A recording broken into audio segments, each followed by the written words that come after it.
You're watching Electrical Engineering Lectures channel. For more videos, please do like, subscribe, and hit the bell icon for the latest notifications. Hello everyone. In the previous lecture, we have discussed the concept of phase shift keying along with its coherent detection. In today's lecture, we will be discussing another type of bandpass modulation, which is quadrature amplitude modulation. This type of modulation is very much significant as it is spectrally efficient as compared to phase shift keying and other modulation schemes. As discussed in the earlier lectures, that quadrature amplitude modulation scheme is a type of two-dimensional waveform because it will also contain two basis functions to construct the transmit pulse S of t. So what is the basic concept behind quadrature amplitude modulation? The name of this modulation schemes contains two words, two significant words. The first one is quadrature and the second one is amplitude. This means that this modulation scheme is basically a hybrid of amplitude shift keying and phase shift keying. In other words, this modulation schemes changes the amplitude and phase of the carrier at the same time. So the information will be mounted not only the phase or amplitude of the carrier, but at the same time both the amplitudes and the phase of the carrier, right? So the general expression for Si of t, the transmit pulse for the ith symbol, is given by this particular expression as shown by this equation. Si of t is equal to 2ei divided by t square root into cos omega ct plus phi I. So you see now this subscript I is appearing in both the amplitude and the phase of the transmit pulse, which shows that the amplitude is now changing as well as the phase is also changing. So the information of the message signal or the bit stream is basically mounted on both the amplitude and phase. Now in terms of basis functions, what is happening in case of quadrature amplitude modulation? We also abbreviate it as QAM.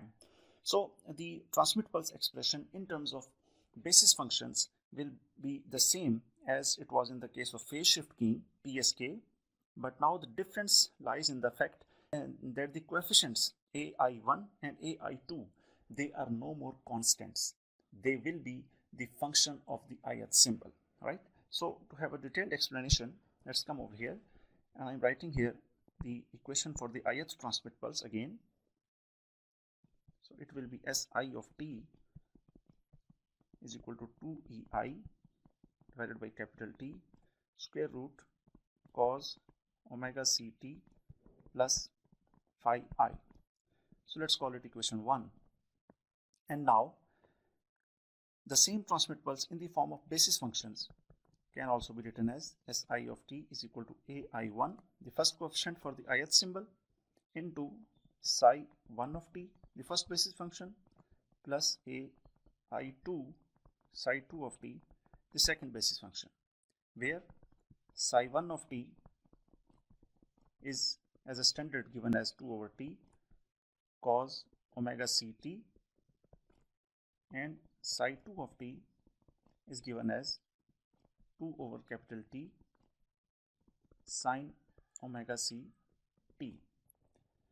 So by using these basis functions and using equation 1, I can also write from here, I can split this Si of t by using the standard trigonometric identity as 2ei over capital T into cos omega ct into cos phi I plus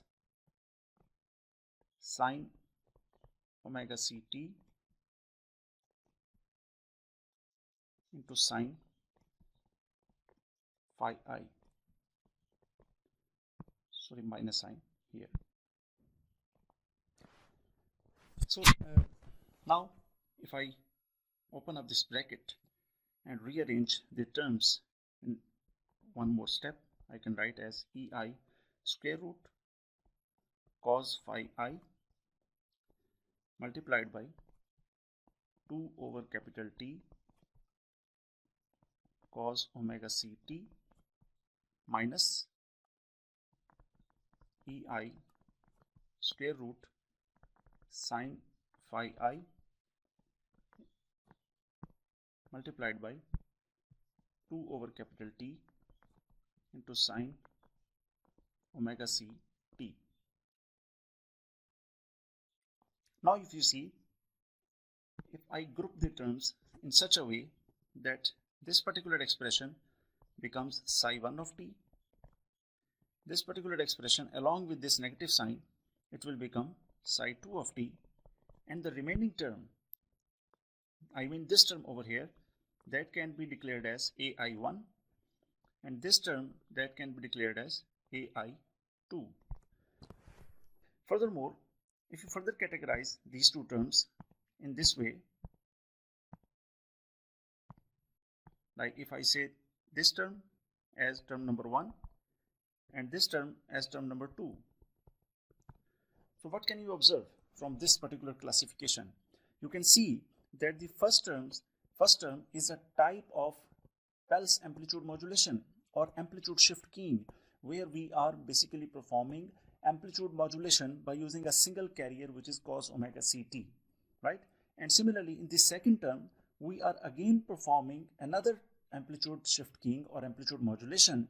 To be more simple, we are performing amplitude modulation by using another carrier, which is sine omega ct. So the only difference is that in one term we are using cos omega ct as the carrier, and in the second term we are using sine omega ct as the carrier, which is orthogonal or quadrature to the cosine. So it means we are using two carriers of the same frequency omega c, such that both the carriers are quadrature to one another. So you should keep in mind this word quadrature. And the second thing is that we are actually performing two different types of amplitude modulation in the same type of modulation. Fine. So you can say that this modulation is a combination of two amplitude shift keying being performed at two different carriers but at the same frequency. Carriers are having at the same frequency, but only they are quadrature to one another. So I can say that this is amplitude shift keying number 1 and this is amplitude shift keying number 2. It means this modulation scheme, by using this modulation scheme, we can transmit the data more efficiently by using less bandwidth, because we are actually performing two types of modulations and then we are adding them up. After the addition, we will transmit this signal. So in this way, this modulation scheme is more bandwidth efficient as compared to other modulation schemes, because by using the same frequency, you are being able to transmit two different symbols. So this is symbol number 1, this is symbol number 2. So you are basically transmitting two different symbols over the same frequency. This is the difference. In previous modulation schemes, ASK, PSK, you were transmitting one symbol on a single frequency, right? Here you are able to transmit two different symbols at the same frequency simultaneously. That is why this modulation scheme is more bandwidth efficient, and this is the reason why its name is Quadrature Amplitude Modulation. Quadrature is due to the fact that the two carriers are quadrature to one another, and amplitude means we are basically performing amplitude modulation. So this is a brief explanation of this particular concept. Let us take an example. If we set m is equal to 4, we will have the values of ai1 and ai2. How we can have these values? So the general formulation to have these values will be m square root minus m square root plus 1 and m square root minus 1. Similarly, ai2 will also have the same values, minus m plus 1 and m minus 1. So now you see we can have two values of the amplitude of ai1 and same two values of ai2. Now we need to perform ordered pairs by using all the possible combinations, right? So it means that how can we formulate? First of all, this value will be combined with this one, and then this value with this one. Then the lower value with this one and this value with this one. So it means we can construct a 2 cross 2 matrix over here in the form of ordered pair ai1 comma ai2. For m is equal to 4, I will have a matrix like this: minus m plus 1 comma minus m plus 1. Similarly, minus m plus 1 comma m minus 1, and here m minus 1 comma minus m plus 1. Similarly, here m minus 1 comma m minus 1. Now for m is equal to 4, what this matrix comes out to be? If you put just m is equal to 4 in this 2 cross 2 matrix, you will be able to see that you are getting the following values. You will be getting minus 1, here minus 1, 1, here 1 minus 1, and here 1 comma 1. So these are basically the values of AI1 and AI2 in paired form, right? So by using these paired values, you can directly draw the constellation points, because I have told you in the previous lectures that the length of the constellation point or the magnitude of the constellation point is equal to the values of these coefficients, right? So it means now if I draw the constellation of 4 QAM, 4 means m is equal to 4. So this is real, this is imaginary, or you can say this is psi 1 of t, or this is psi 2 of t, because both are orthogonal to each other. Now for the first ordered pair, let's say I select this one, minus 1 comma 1. It means on the x-axis minus 1 and on the y-axis also minus 1. So let's say this is minus 1, this is 1, this is 1, and this is minus 1.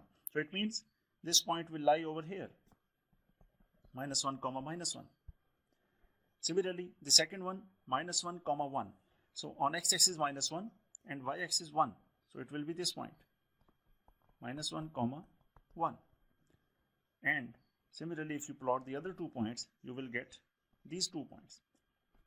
Here it is 1 comma 1, and here it is 1 comma minus 1. So these are basically the 4 constellation points of quadrature amplitude modulation for m is equal to 4, right?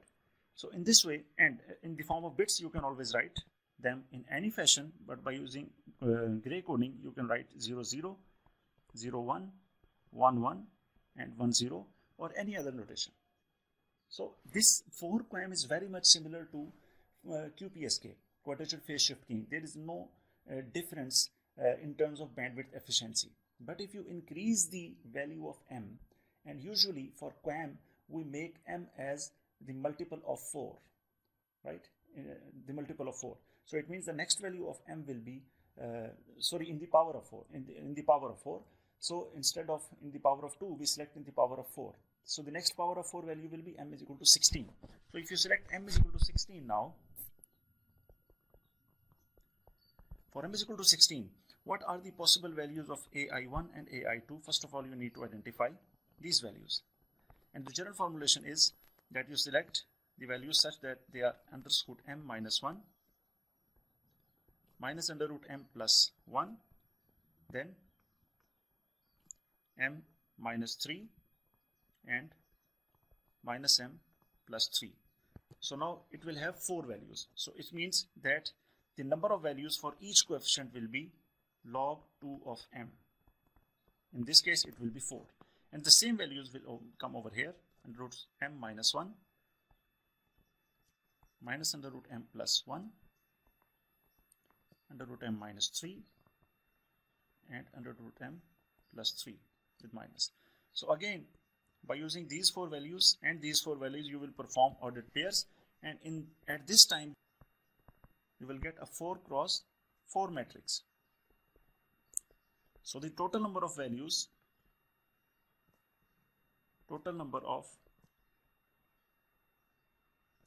will be 16, which will be equal to m, and the size of the matrix will be log 2m cross log 2m. Fine. So now if you directly calculate the values, as in that case we have got a 2 cross 2 matrix, and in this particular case you will have a 4 cross 4 matrix like this, AI1, AI2, and it will be in the form of this matrix containing minus 3 comma minus 3, minus 3 comma minus 1, minus 3, 1, and minus 3, 3. Similarly, you will have minus 1, minus 3, minus 1, minus 1, minus 1, 1, and minus 1, 3. Then you will have 1 minus 3, then you will have 1 minus 1, 1, 1, and 1, 3. And the last row will be minus 3. Last row will be 3 minus 3, 3 minus 1, 3, 1, and 3, 3. So this will be the 4 cross 4 matrix containing 16 ordered pairs containing the values of AI1 and AI2. So by using these values, because these are the magnitudes of all the constellation points. So now if you draw the constellation diagram for 16 QAM, because M was 16.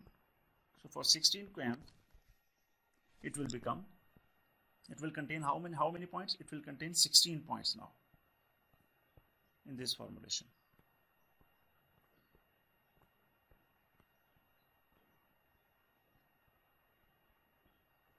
So 4 points in each quadrant.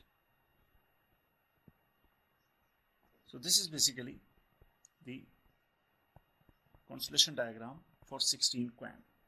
For example, as an example, I am just writing coordinates of a couple of points. For example, this point has the coordinates 3, 3. If I write the coordinates for this particular point, they are minus 3, 1.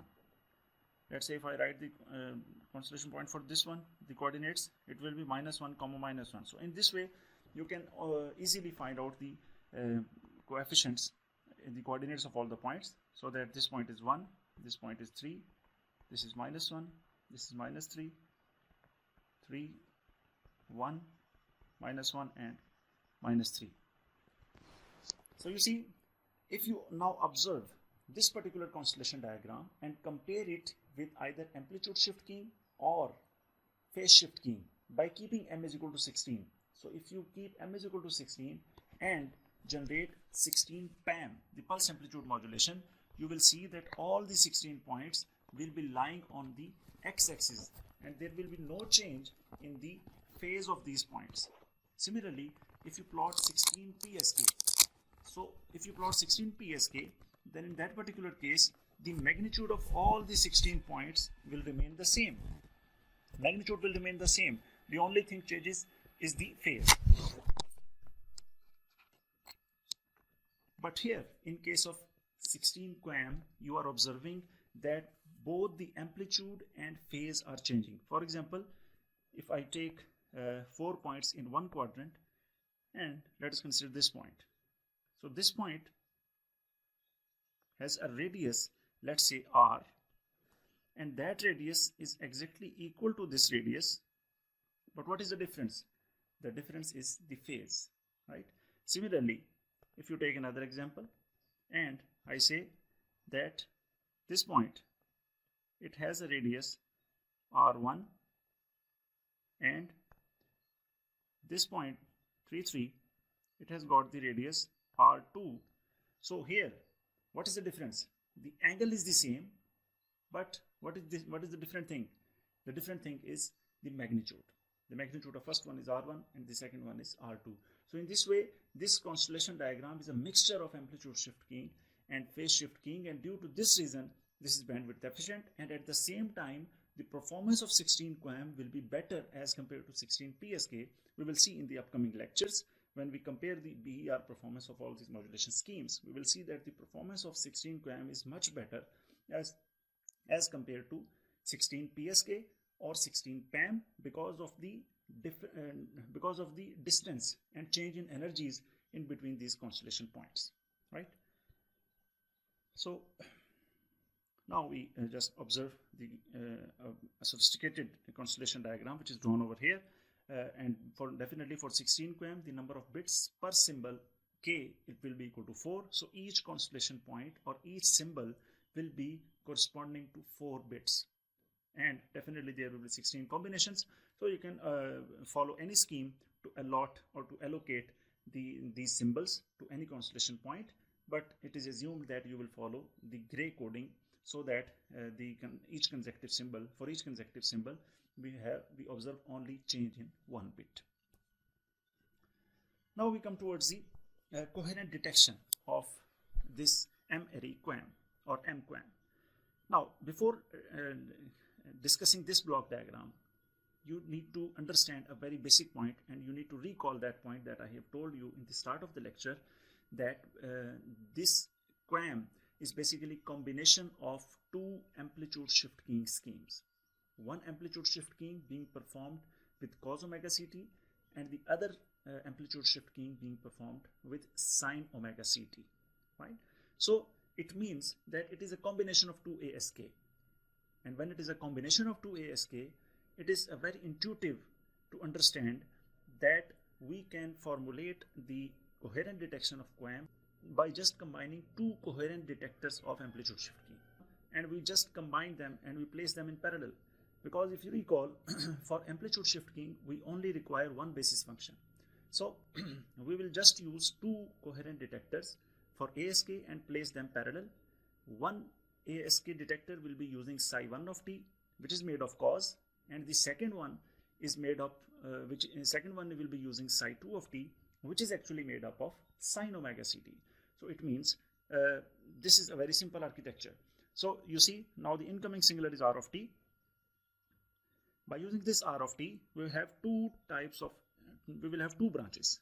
This is the first branch and this is the second branch. So you can say that this is coherent detector for ASK1 that was shown in the derivation, and this is coherent detector for ASK2. The only difference is this is governed by psi 2 of t and the first one is governed by psi 1 of t. So it was made up of cos and this is made up of sine, and they are quadrature to each other. So you simply see the same effect occurring over here.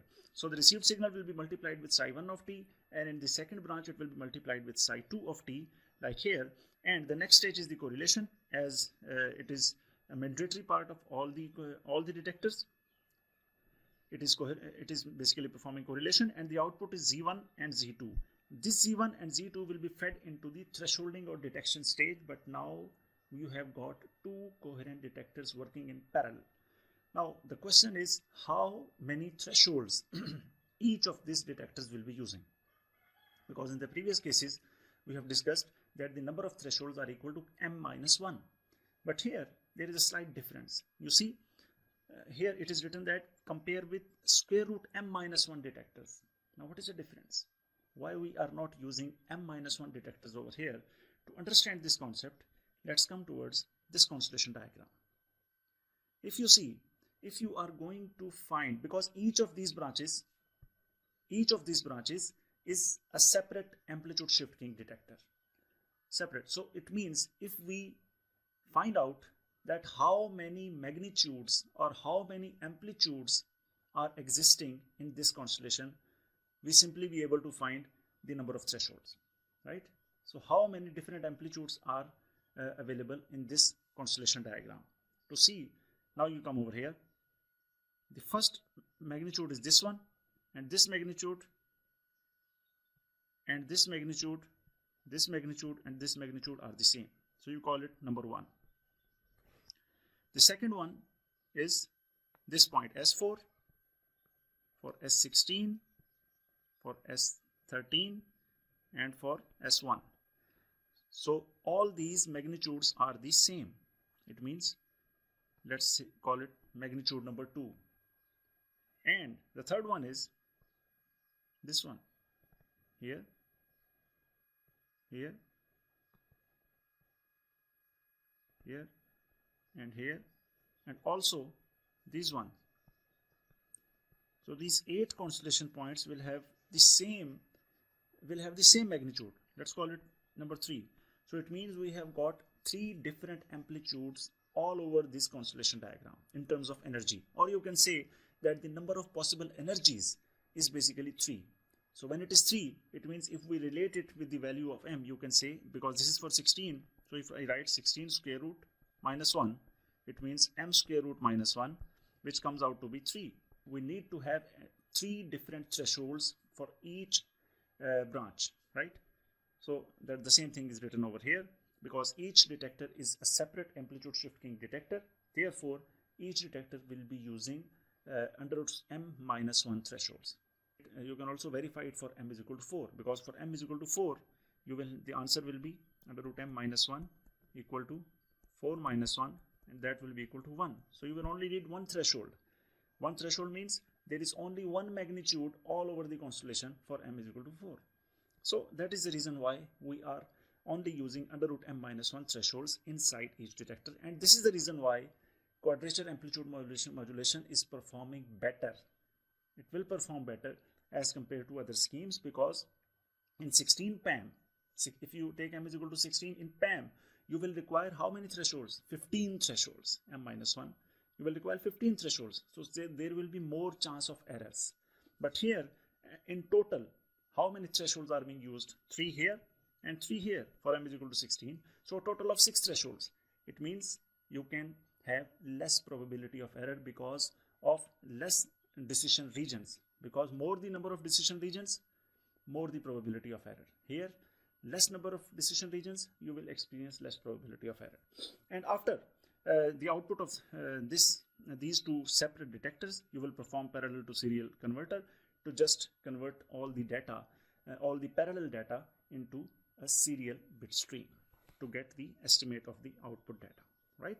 So this was all about the concept of quadrature amplitude modulation. Thank you for watching.